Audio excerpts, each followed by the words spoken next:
CBI ने आज अपनी इन्वेस्टिगेशन की शुरुआत सुशांत के कुक नीरज से पूछताछ से की। नीरज से सीबीआई की पूछताछ करीब 4 घंटे तक जारी रही।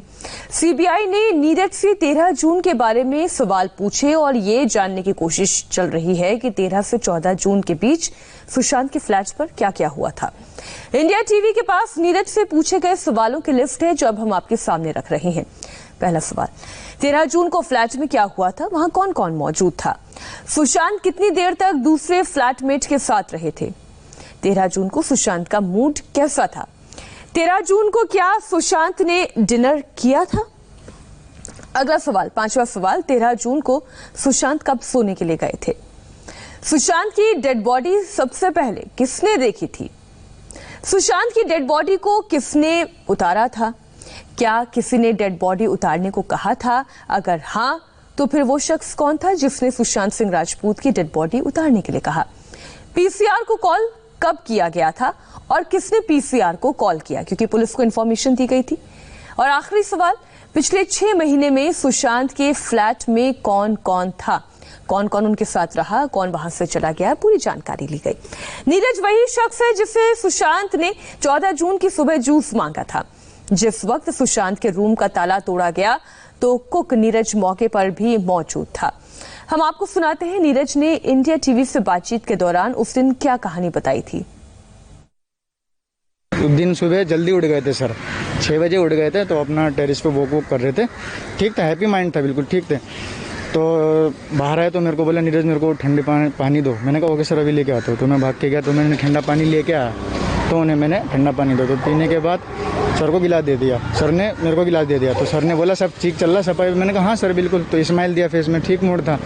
हमारे माइंड में कुछ था ही नहीं कि ऐसा कुछ, जो भी ठीक था। तो सर चले गए। तो उसके बाद मैं नीचे, वो मेरा लास्ट टाइम था जो सर से लास्ट टाइम था, लास्ट दिन था जो मैं मिला था सर से। ये सुबह की बात है? हाँ सुबह मॉर्निंग की बात है, 8 बजे के आसपास की बात है। अच्छा। अपने सोचा दिन के लिए खाना पूछते हैं, सुबह तो कुछ खाए नहीं है तो जूस और वही पिया। दिन के लिए पूछते हैं क्या है, तो दिन के लिए पूछने के लिए वो चले गए। जाने के बाद उन्होंने मॉक करा के, उन्हें मॉक करने के बाद आवाज़ नहीं, मतलब हम मॉक करते हैं ना, मैं कमीन बोलते हैं तो सर बोलते हैं यस आ जाओ।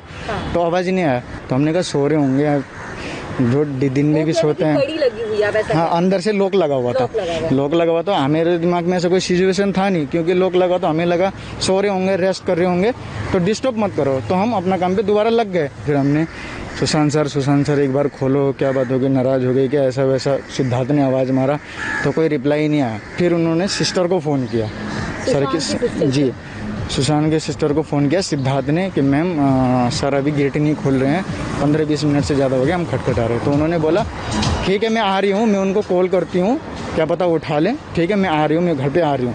फिर हमने 10-15 मिनट में चाबी वाला आया। तो चाबी वाला से उसने बोला अगर लॉक तोड़वाओगे तो 5 मिनट लगेंगे, अगर चाबी बनवाओगे तो 1 घंटा। तो उन्होंने बोला तोड़ दो। सिद्धार्थ जाने के बाद वो एकदम देखा तो ऐसा मंजर, वो एकदम बाहर आ गया घबरा के। तो जैसे हमने देखा तो उसके बाद तो कुछ समझ में ही नहीं आ रहा, फिर दिमाग ही काम नहीं कर रहा, फिर ये ऐसा कैसे कर लिया। कुछ नहीं पड़ा था सर, पंखे में बिल्कुल लटके हुए थे बिल्कुल, तो फंदा लगा हुआ था। उसके बाद तो फिर हमारे होश वो सब गायब हो गए, फिर कुछ अच्छा नहीं लगा। फिर उसके बाद इतने में फिर उन्होंने जो भी पुलिस रह गई, हॉस्पिटल वगैरह कॉल किया। फिर तब तक उनकी सिस्टर भी आ गई थी। कौन सी सिस्टर है? मीतू नाम है उनका। हाँ उनकी सिस्टर, हमने बुलाया था ना उनको फ़ोन करके, तब तक वो भी आ गई थी, बोलने लगी क्या हुआ क्या हुआ। तो हमारे मुँह से आवाज़ ही नहीं निकल रही था, हमारे तो खुद होश उड़े हुए थे। फिर उनको देखा तो उन्होंने बोला, उससे पहले उनका किसी जीजाजी वेजी फ़ोन आया था, तो जैसा भी है उनको उतारो नीचे बोला। अच्छा। हाँ तो उनको नीचे उतारा हमने। किसने उतारा उनको? तो दीपेश सिद्धार्थ ने उतारा, सिद्धार्थ ने नीचे उतारा। तो उनकी दीदी आई, सिद्धार्थ ने जब उतारा तो ऐसे पड़े हुए थे। तो उन्होंने बोला इनको कैसे पड़ा है, सीधा करो, ऐसा वैसा बोला। तो हमने उनको सीधा करा, हमने हाथ पैर देखा, हमने पेट वेट दबाया ताकि थोड़ा सांस वाँस चल रहा है। तो ठंडी हो चुकी थी बॉडी, मतलब टाइम हो गया था ऐसे घंटा सवा घंटा हो गया था, पर हमें ऐसा नहीं पता था। तो घंटा सवा घंटा हो गया था। तो हमने पेट वेट दबाया, सीना वीना दबाया, बहुत ज़्यादा टाइम हो चुका था। तो हमने उनके गले में कप फंदा बना हुआ था, वो बंदा खोला हमने, देखा तो निशान बने हुए थे। तो बंदा फेंक दिया हमने।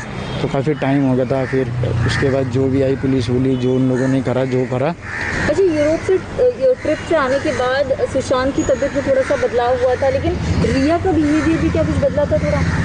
हाँ मतलब वो धीरे धीरे मतलब सब खुल गई थी, वो पहले ऐसे नहीं तो सब कुछ खुल गई थी, जो भी उनको चाहिए रहेगा, जो भी मतलब सब कुछ उनके हाथ में होगा था, कैशिंग वेशिंग जो भी रहता है सब उनके हाथ। हमें इतना तो नॉलेज नहीं है, जो भी हमें जो दिखता है वही हम बोल रहे हैं। जो हमारे साथ कभी कुछ मंगाती हैं, कुछ सामान लेके आओ लेकर, तो सब उन्हीं के हाथ में था, जो भी सब कुछ घर का मेंटेनेंस सब वो करते थे। मालकिन हाँ मतलब ऐसा ही है, मतलब मालकिन की तरह ही थी।